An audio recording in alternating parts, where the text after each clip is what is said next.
It is Tommy DeVito's birthday today. Member of the Four Seasons, Frankie Valli and company there. If you saw Jersey Boys, you know the story. If you didn't see it, I don't have time to tell it to you. I got to get the guest.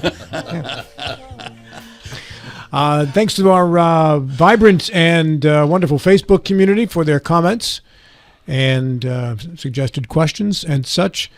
And one of the things I always take pride in and marvel at is that this Facebook commenting community brings the extremes back to the pack. The way they handle folks who come in and throw bombs, and that happens every now and then. Someone breezes in for the first time or whatever, throws out some stuff, and people bring them back. Or those people just don't come back into the comment community. But generally speaking, when someone posts a few fiery comments, they're usually asked by our other frequent commenters, where's your facts? Where are you getting this from? Tell us what it is. Maybe you're right. Let's find out. Let's flesh it all out and see what's there. And it is unusual for Facebook to have that. That's right. Because Facebook tends to be comments of extremes without the facts behind it. It's usually a piranha feeding frenzy. It is typically what it looks like. And that doesn't happen in this Facebook community. So great job, folks. Yeah, and also I want to give a shout out to Melissa. I think she comes in front of us very open, very frank, and I find it to be very informative. And you were giving it to her, Bill. No, well, tough. Matt Harvey could take some lessons from you. Melissa was up to it. She was not intimidated. No, she was not. She was, and for everything I gave her, she pushed back in order of magnitude more. She did well. Yeah. At Project Linus is a charity that we discovered a couple of years ago. Agnes Ratliff introduced herself to us and the wonderful work that they do there. Agnes, good morning. Good morning. Thank you for having me again. Well, thanks for coming in. Yeah. Hey, just a moment ago, you set some of your quilts down on the chair. Yes. You want to grab one and hold it up a little bit? You don't have to unfurl the entire thing. That's a lot of material there, but maybe you could. This is the big one. It is the big one. This is the big one. That looks like a West Virginia quilt. It is. It's called Wild and Wonderful. Mm-hmm. And Project Linus is doing a fundraiser for Project Linus this year. And we're raffling tickets to raise money so that we can make more blankets for children in need. What is the size of that quilt? This is a large queen. It's about 2 inches small from a king. And it was made by our local blanketeers. What would a quilt go for like on the open market for that? Over $1,000. I believe it. Wow. Yeah.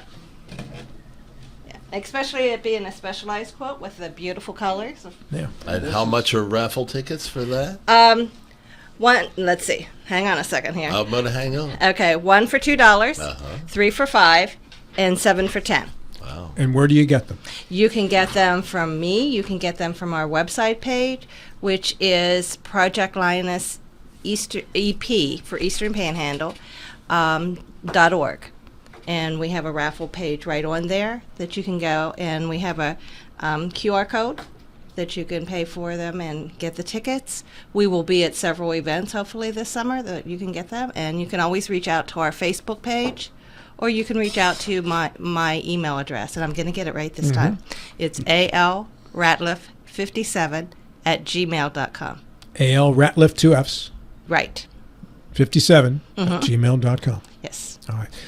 Tell us what Project Linus is and how it began. Well, Project Linus is a national organization that has been in existence since 1995. Started because a mother put out in one of the women's magazines a story over Christmas of how her daughter had a blanket that she would take with her every time that she had to go to the hospital, and she had a very serious blood disease, and this became her comfort.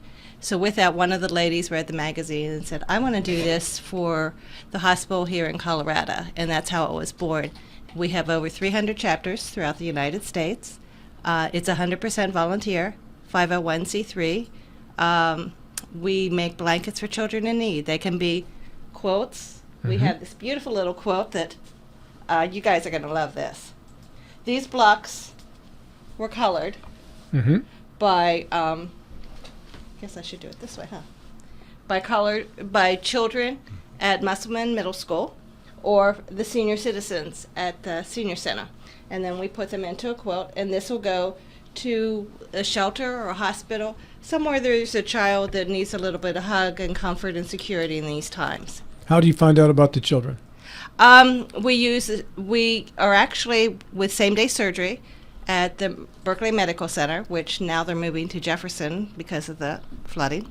And each child that goes in there for same-day surgery has a blanket on their bed that they can use for comfort and warmth, and they get to take it with them. We do Sleep in Heavenly Peace, which is an organization that's been in existence here in the community for a little bit over a year, and they make beds for children who don't have beds, that are sleeping either multiple kids in a bed or on the floor. We give to them. We give to Children's Home Society, Bethany House, and Eastern Panhandle something or other. We'll fill that blank in We'll later fill as that the blank interview in goes along. as the coffee sinks in. Yeah. But anyways, and many other charities, WIC, and we did a baby shower with Children's Home Society in Berkeley County the other week, and we're going to do one in Jefferson County because we're now very active in Jefferson County since I spoke to you last. Congratulations. Yes. I hope we helped in some way. Yes. Mr. Cram.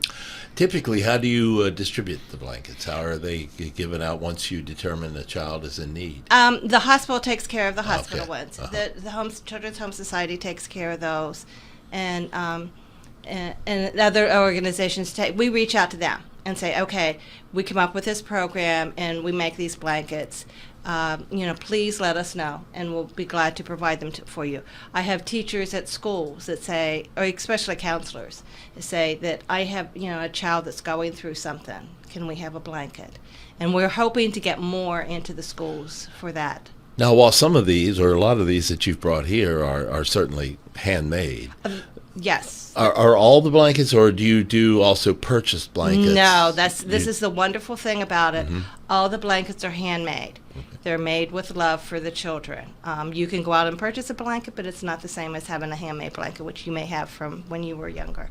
The blankets include quilts, these nice soft ones. They include homemade afghans, which can be knitted or crocheted, and they include fleece ties, which are the fleece blankets that they tie the ends or crochet the ends. And we've been able to work with some wonderful groups such as the 4-H camp this week and last week on making blankets. The tie blankets, they made 30 in an hour and a half. Wow. Yeah, they were busy. 30 in an hour and a half? Yeah, the fleece ties. Yeah, they were, I'm telling you, Mike from the Extension Office, he does a wonderful job of the youth program, and we've been doing that for 3 years. Mike Withrow? Yes. Oh, he's the man. Oh, yes. He's Champion beard, too. Yes, yes. And those bear hugs, yes. But yeah, we started out our first year doing it with them, and they made blankets for Uvalde for us. Okay. And then last year they made 20, and he said, okay, we're going to do more. So I gave them 30, and they made 30. And so next year they have to do more.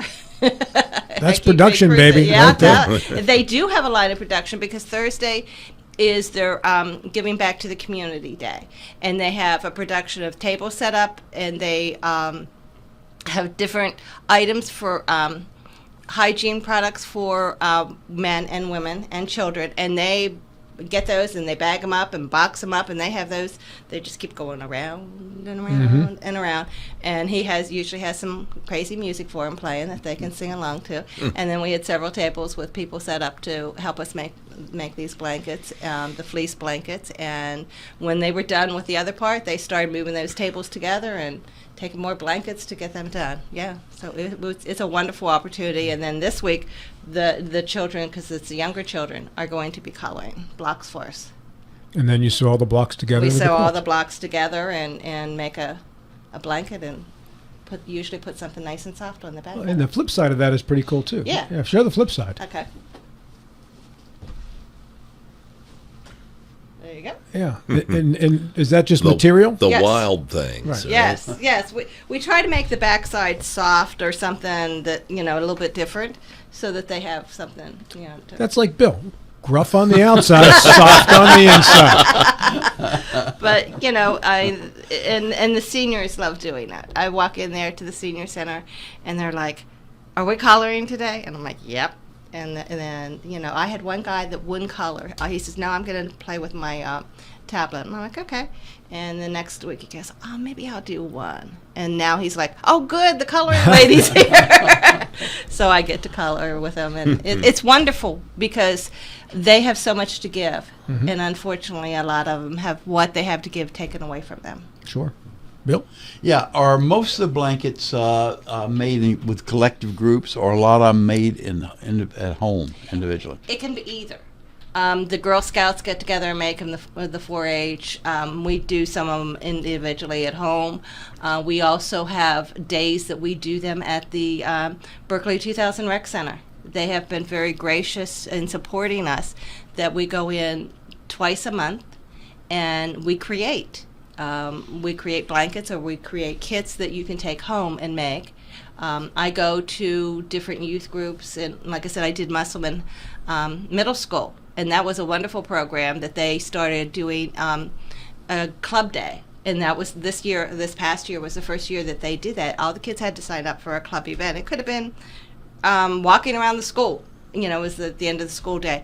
And we had a couple groups of them doing coloring, and then they were so cute when they were done. I had to take one home and make it right away, 'cause, and we actually were able to reward 2 of the children at the school that were going through some difficult times with the blankets.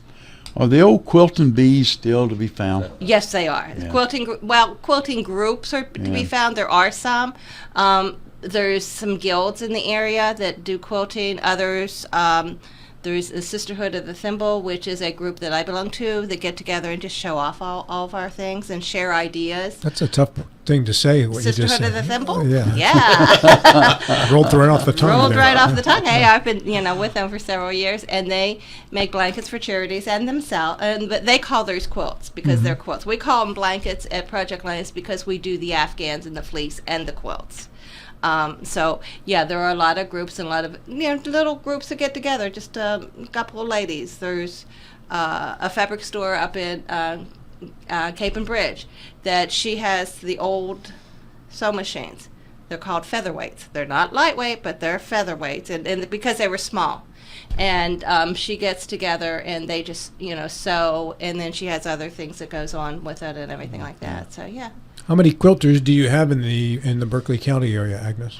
It's hard to tell because a lot of them will drop off, but we have an active going around 20, and it's growing, which is great. I love it. We have a couple young girls that are doing it. What age? 7 years old is the youngest one. 7. 7, and she came in. She was hand sewing blocks and things with fishing line. And she came in because her mother wanted to show her what we were doing and stuff. And we showed her around, and her mom was like, okay, we got to go get the car fixed. And she goes, nope, I want to stay, and I want to learn how to do that. So one of our volunteers took her to the machine, and we just had her doing straight seams and stuff like that. That girl's smile on her face, she said, my face hurts from smiling so much. And we had an old machine, and we ended up, that was donated to us, we ended up giving it to her, and she's zooming away. She's made a couple of little blankets, and she's made blankets for her relatives, her little cousins and little brother and stuff. So it's great to see the youth doing it, because that's how I got started, and I love it. It's a lost art. That, if anything came out of COVID, it was people had to stay home and they had to find new projects to do. You couldn't buy a sewing machine during COVID because they were selling out of them as fast as they could get, because people were looking to get back into that and making masks and things like that. So Creativity comes out of you. Oh yes. Hey, I want to get back to this West Virginia. Yes. You call that one a blanket or a quilt? This is a quilt. This quilt. This is That's a big quilt. It's a queen size, I think you said, Queen right? size. All right, and how do you enter to win this? It's a raffle, and you can go to our website at projectlinusep.org, and there's a link there where you can purchase tickets. I'm going to be at some venues throughout the summer, and you can also email me at Agnes. No, that's wrong. ALRatliff57 at gmail.com. Yes. 2 F's. 2 F's. Or you can go to our Facebook page and just, link there and say, hey, I would like to buy some tickets, and I'll reach out to you and make sure that you get your tickets. How many kids have you gotten a blanket or a quilt to over the years? First year was almost 900. Last year was over 1,500. And we're well over 500 already this year. And these are all original, uniquely made blankets. Yes. Plus, we have set 150 aside for Fraternal Order of Police. They're shopping with Santa, and for Camp Mariposa for December, because we want to have them done. That we're not in October, going through. Yeah. So yeah. How do you get the money to make all these? Raffles, donations. We get a fair amount of fabric for donations and things, and I apply for grants. Who do you apply through for grants? Eastern Panhandle Community Foundation, Walmart. Walmart has grants for that? Yes. Oh, yes. great. Yes. They changed their program, so we're having a little bit of a glitch right now, but we're working on it. I also, the electric company gave us some money, and actually the 4-H Executive Council made a very generous donation to us, but I'm always in need of money to do this. And the hospital actually paid for the printing of the tickets and the flyers for this. So this was fabric donated from one of our members who hurt herself and couldn't sew. Because we've done this. This is the third year that we've done this. The first year we did for Children's Home Society for their banquet or big fundraiser in October, and we raised $1,700. And last year, one of the members, the active members of the community, wanted to raise money for Alzheimer's awareness, and we raised $1,700. So I said, we need to do this for us, and you raise, because getting grants is harder and harder because there's more and more people in need in this community, in this area, that just, there's so much more out there of need. So, anywhere we can get it. And do you distribute the quilts and blankets to children? Is it based on economic status, or is it just you're hurting, you're getting a blanket? You're hurting, you're getting a blanket. Mom is going through some difficult times health-wise. The children get a blanket because they're going through that too. We had one sibling that was in the hospital and had 4 little brothers and sisters. She got a blanket, and her brothers and sisters got a blanket because Mom and Dad are having to get down to DC to the hospital with her, and the kids are like, what's going on? Fires in the community. The EMS has them on their emergency vehicles for when they go to out for emergency, a child may need. I've reached out to some people and they've never gotten back to me, but that's okay. That's their choice. And that's the other thing. If somebody knows of a situation where there's a child in need, I'll be glad to help out.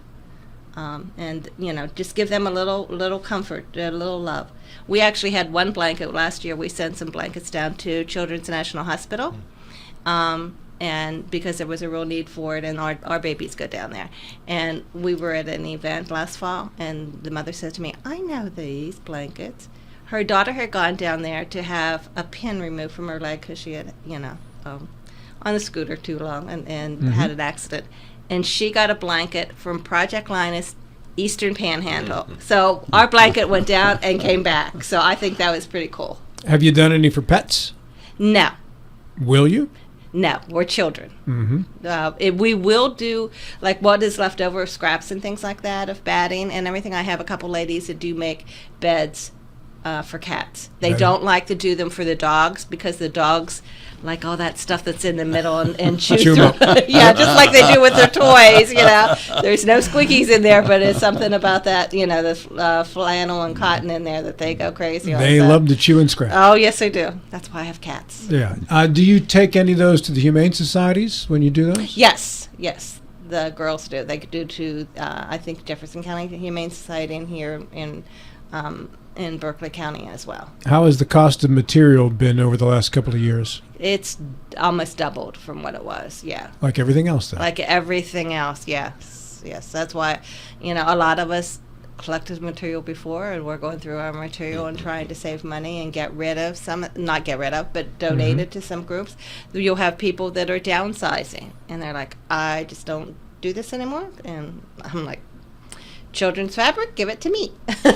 You mentioned you had a Jefferson County branch that has sprouted up. How many members do you have there? I probably have at least 20 or 30. We just started that this year. We meet at the Ranson Civic Center, and actually when I leave here, I'm going there. and we create there as well. And then that's where we'll be collecting some blankets also. And when we do that, we mark. Where's my little one? Underneath, yeah. Underneath. We put labels on them. That's a Project Linus label. Mm-hmm. And then we put a beautiful card on here that has a poem on it. Can I read it? Sure. Okay. My heart was thinking of you. My hands knew what to do. This blanket grew out of love I want to share with you. I hope it will keep you warm and befriend you late at night. I hope you come to love it and be comforted by its sight. Let this blanket wrap you in friendship and cover you in love, because this blanket was thinking of you long before it was ever done. Mm. I think I saw Very a nice. tear roll down Bill's cheek. Yeah. The gruff old man. The gruff old man. Hey, we all do that every once in a while. So yes. Very touching. Yes. So those are. I mean, and it brings such joy to me to know, and we get a lot of thank yous to know that in a stressful situation that we're able to help out. And I have my blankets from when I was a little girl, some of them, and I have nephews that are going through a little situation right now, and I sent blankets to them, and they got to pick the ones because they're special to me. I kind of picked, but they had to pick between the two of them, and one of them is he likes his little construction equipment, and it had that on there, and he's as happy as can be, And Agnes, you're making a very good point there. The blankets or quilts mean something to a child. Mm-hmm. They mean something even more when the child becomes older. Oh, yes. We have maybe 10 or 15 of blankets and quilts in our house, hanging in our house. All of them have a very personal meaning to us. And some of them are about 150 years old. Oh, yeah. Wow, yes. Yes, if you have some there. Bill bought those personally. You beat me to it. Just a little slow on the Come trigger on, there, Mark. Chris. You would not dip down that low. Mark will. Rob will, but you wouldn't. Agnes, I'm going to play you out here with a little Linus and Lucy theme. Okay. All right. And let's see here. I got about 20 seconds. Again, AL Ratliff with 2 Fs, 57@gmail.com if you want to find out more about these quilts and the Linus and Lucy project. Hang out. We've got a final 50 seconds when we return, okay? Okay. Don't Thank go you. away.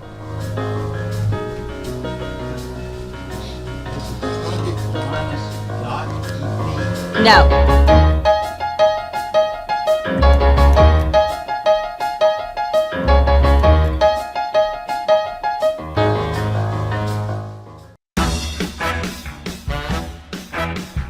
Agnes, real quick, how do you bid on this blanket, or how do you get a raffle ticket for the blanket? Raffle ticket on this blanket, you can go to our website, which is Project Linus, EP for Eastern Panhandle.org.